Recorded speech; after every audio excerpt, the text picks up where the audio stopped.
be the speaker of this session, and Aaron Webb with Sundering Sounds, which is wonderfully sundered. Tonality, Volume, and Lord Alfred Tennyson's Brief. I, Professor Crystal Benedicts, am the faculty sponsor of this project. Take it away. First of all, thank you all for attending my talk. I really appreciate it. I was afraid there's going to be like 2 people here, so this is great. It's surpassed my expectations completely. So I'll be analyzing a poem by Lord Alfred Tennyson. He was born in 1809 in Lincolnshire, England. And once he became kind of college age, he attended Cambridge University, where he met Arthur Hallam. And throughout their education at Cambridge, they became very good friends. So much so that Arthur Hallam became engaged to his sister. And so he's very important in Tennyson's life and to his family.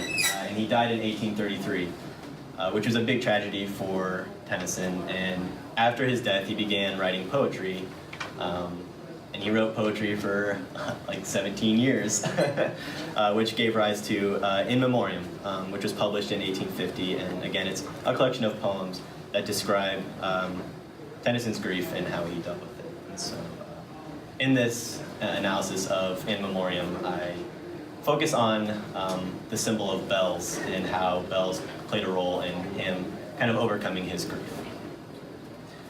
Bells have a tremendous ability to achieve a wide range of sounds and tones. This versatility is perfect for Tennyson. The bells described in In Memoriam are complex and achieve a variety of meanings as Tennyson navigates his intense grief. Tennyson first introduces the bell sound in lyric 28 and describes it as resembling grief's fluctuating potency. The bells appear during the first Christmas following Arthur Hallam's death. The speaker depicts them saying, quote, "Each voice 4 changes on the wind, that now dilate and now decrease," end quote. The sounds of the bells waver. They ring loudly, then softly. The sound is not a mixture of both, but rather a distinct loudness and softness. It is a revolving sound exploring the reaches of our hearing. This oscillation provides the poem with a sense of intense, loud emotion followed by near nothingness. This tone reflects Tennyson's mood as he writes. Tennyson finds himself grief-stricken by the loss of his friend, a grief which at times is grand and loud, and at times quiet and subdued. The bells featured in this lyric possess another duality, which pairs emotions that are opposite in nature, a pairing which synthesizes an emotional mixture best described as bittersweet. The speaker continues, quote, "They bring me sorrow touched with joy, the merry, merry bells of Yule," end quote. These bells in this particular situation perfectly describe their duality. They not only signify degrees of intensity felt within one emotion, Tennyson's grief, but can also transcend one emotion to incorporate the mixture of emotions he felt following this tragic event in his life. The bells take Tennyson back to his younger years, when bells represented joy and happiness. His changed circumstance now tinges the sounds of the bells with sorrow. The culmination of his experiences lead to bittersweet feelings, a sadness within happiness. These dualities are possible because bells can change their volume. The distinct difference between loudness and softness that a bell achieves can describe both the distinct strength and particular mixture of feelings we may feel at any given time. A later lyric, lyric 57, escapes the bell's duality and focuses on its monotony. Tennyson does this through observing the sound or tone of a bell. The speaker states, quote, "Yet in these ears, till hearing dies, one set slow will seem to toll the passing of the sweetest soul that ever looked with human eyes," end quote.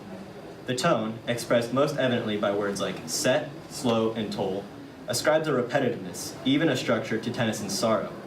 The bells no longer describe his emotional spectrum, but rather affixes a worldly sound to his emotional homogeny. The grief Tennyson feels is unshakable. It remains the same throughout time. A bell tolling behaves very similarly.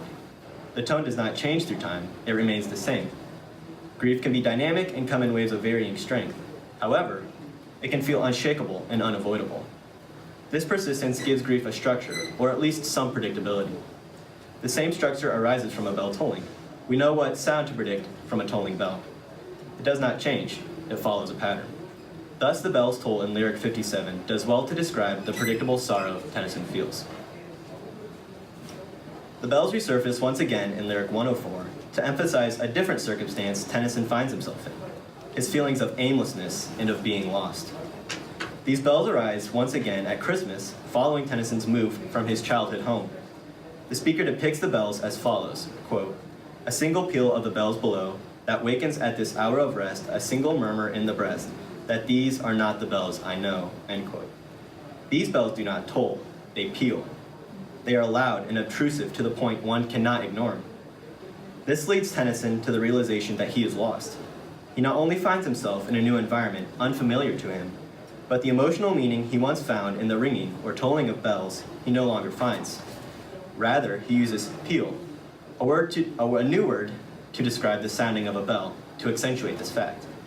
Bells have never pealed for Tennyson before, but in his lost state, he discovers this new, unfamiliar sound. This new sound emphasizes that these bells, unlike the other, contain strange and unaccountable meanings. Tennyson's emotional tumult have eliminated meaning in an object that once brought so many emotions to him, both good and bad. More than ever, Tennyson is truly a lost man with nothing to hold on to or find meaning. Tennyson becomes lost in his grief for his deceased friend. Grief is profoundly strong and can latch its tight, persistent grip onto anyone. Tennyson experiences this fierce latching firsthand, and in his fruitless attempts to break free, he loses his identity.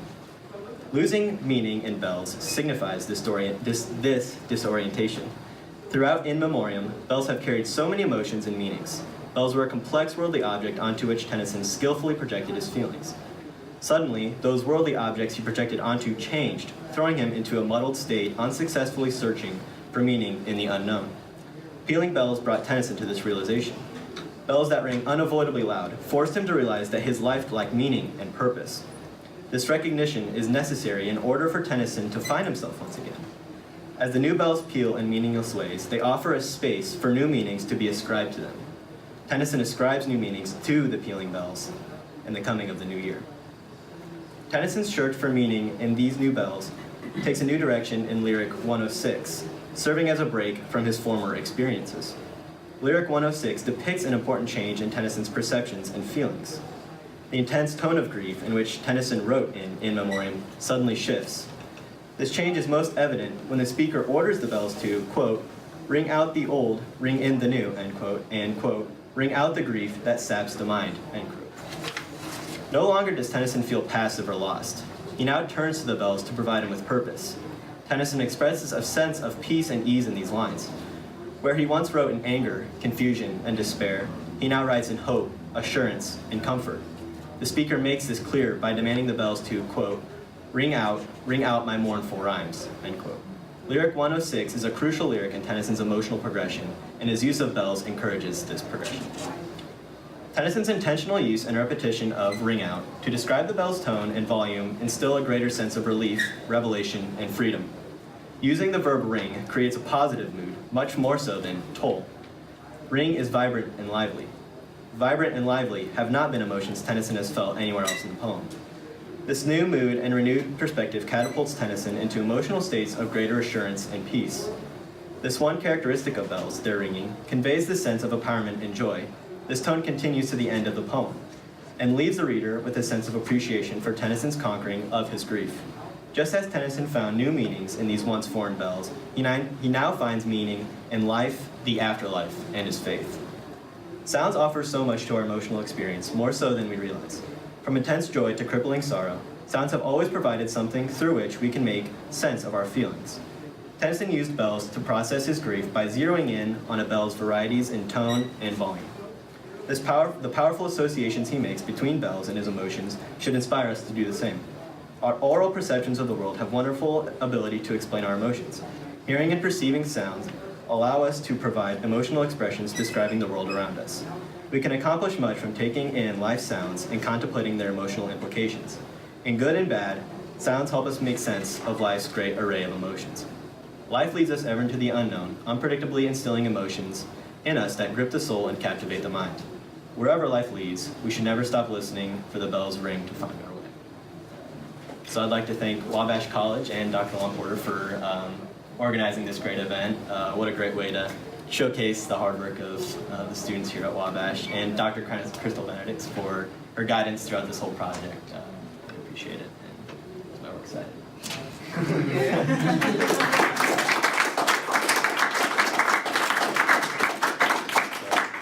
think we have time for some. Yes, absolutely. You talked a lot about the power of sound, I guess, right? Yeah. I mean, that's something that goes overlooked. But I was wondering, sort of the inverse of that is what does the use of this image or sound of bells, what does it tell us about how Tennyson sees the process of grief? There's a lot of sort of paradoxical meanings that you could carve, but what does the actual process of grief look like? Yeah, so kind of what we discussed, we had lunch and discussed the project a little more. That grief is really an encompassing force. It really kind of grips your whole being and your whole kind of senses. And that can be really muddled and that can be really chaotic. And so in reading In Memoriam, which again is a 200-page long poem, which we had an anthology, so we had selections of it. We didn't read all 200 pages, but you should read all 200 pages. I'm sure they're great. But at least the ones that we read were great. The stanzas we read. But yeah, it's just an encompassing force that in an attempt to make sense of grief and in making sense of Tennyson's grief, a few things jumped out at me, such as those dualities that I pointed out at the beginning, and also that championing that he had at the end, where he used a different kind of connotation of ring in more of a positive light that really signified a great progression throughout the entirety of In Memoriam. So I hope that makes sense. Yeah, is it just like time that does that form in the poem? Yeah, I feel like it is. You can really, I mean, there are a bunch of other imageries. He uses nature a lot to make sense, which is, again, an all-encompassing force. You use your eyes to appreciate nature, your sounds, your ears to appreciate sounds of nature. So I do think it's a time, because he does kind of use ring at the beginning, and the connotations on ring, kind of the context, is much different, I think, than the context of ring that he uses at the end. And I think that is a function of time. And just dealing with that grief and that emotion and kind of coming to grips with the death of this friend ultimately. Image that you carry throughout the poem, it seems really appropriate for the poem. It seems appropriate for all the holidays, if I remember In Memoriam right. Yes. He always remembers. And New Year's. Yeah, so he's at a church service, right? He's going to be hearing bells. I was wondering if you could comment or think about the ways in which maybe the poem has a sort of bell-like sound. Is there a way in which, like, he's maybe even sort of using some sonic devices in poetry to sort of reinforce your thesis? Yeah, I think certainly. Another thing we talked about was how oral poetry is as a sound, right? The repetition and rhyme is a big part of poetry, and I thought that was really cool when I was reading through it and putting kind of this paper together and kind of to present it as well. That parallel between how poetry has a sound and how it has a repetition and how it has these certain things that bells have, and thinking about how Tennyson used the bells throughout the poem really kind of made me appreciate the actual kind of prose and the actual way that he presents the bells themselves, and using that kind of verse and using poetry, really just kind of gave me a greater appreciation for poetry in general. Yeah, I didn't have much of a poetry background going into the Victorian literature class, but we read a lot of it, and I really come to like it quite to it. Bells are, and especially here, it sounds like these are always church bells. Was he a person of faith, and was there an alignment between his faith and perhaps his reason for choosing bells as the imagery that he used here? Yeah, he was. He was a man of faith. I believe his father was in the church, worked in the church in some capacity. So he did come from faith as a background, and near the beginning of In Memoriam, he does kind of have a crisis of faith. He does question the afterlife and question the existence of God. But as the poem progresses, you see him becoming more reassured of it, and using bells as that signifier, I think was really smart, of using like church bells and hearing hearing bells around holidays like Christmas, around the holidays was really important to show like that also how he kind of re-found God and came to know God again and to be more sure in his faith than he was before. So I don't even really have a question. It's more of a comment that I want you to think about if you can. I was interested in your distinction between, say, the ringing and the tolling of a bell as being one of volume. So when the bells and peal, they're louder. I would have thought that the difference was one of timbre, that a word that you're familiar with? Timbre? A little bit, yeah. Sort of the color of the sound, right? Yeah, whatever that metaphor is. But, so in particular, you might think that a tolling bell has kind of a darker sound than, say, a ringing bell. I don't know, what do you make of that idea? Yeah, I think that's instrumental to what I was trying to say. And I think a lot of what I came to understand of... No pun intended.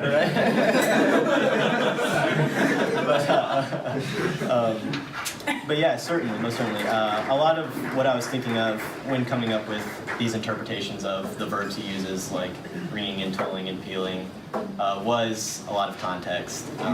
And again, it's kind of hard to get that context in a few lines of the poem. And so, you know, reading the stanzas leading up to that stanza where I pulled my quotes was really important, I guess, to kind of understanding how I kind of presented those kind of words in this paper. And certainly, yeah, I think that's mostly what I was thinking about. But I think you're right in saying that there is a certain timbre or a certain color or richness to these certain tones that do provide a commentary on what he's experiencing in his emotions and his grief. Process of grief, your interpretation of it, and I'm not familiar at all with this poem in memoriam, but it appears to me that this happened over, a year at least. He's talking about, different holidays and things. Do you know if he was writing this poem as he went through that process of grief, or was this an after the fact? Okay. It was through, yeah. So he began writing upon his death in 1833, and he wrote for, the poem was published in 1850, and Hallam died in 1833. So there's that 17-year period where he wrote all of these stanzas. It is a very long poem, so it's a book essentially of poetry, and so yeah, he wrote this over years, like decades of time, and you can really see that progression, because I think grief isn't something that you just get over in a day or a month or a week, weeks, months. It takes years to overcome this particular emotion and to move past it, and so yeah, that it took him a while to kind of come to that, triumph at the end. So. It's also interesting that he didn't quite write it in the order that it's presented. I don't think he knew when he started that, this is going to become a book, right? It's just, so there's something there. Your presentation, the bells, they're all about time, right? Bells mark time. They tell us when to move between classes. They tell us what hour it is. They tell us, they mark births and deaths. It's sort of inexorable thing of time moves like this, right? You can't get out of it, and the bells are going to toll. But that's not how the poem got written, and that's not how. That is sometimes how grief works, right? Yeah. Thank you so much.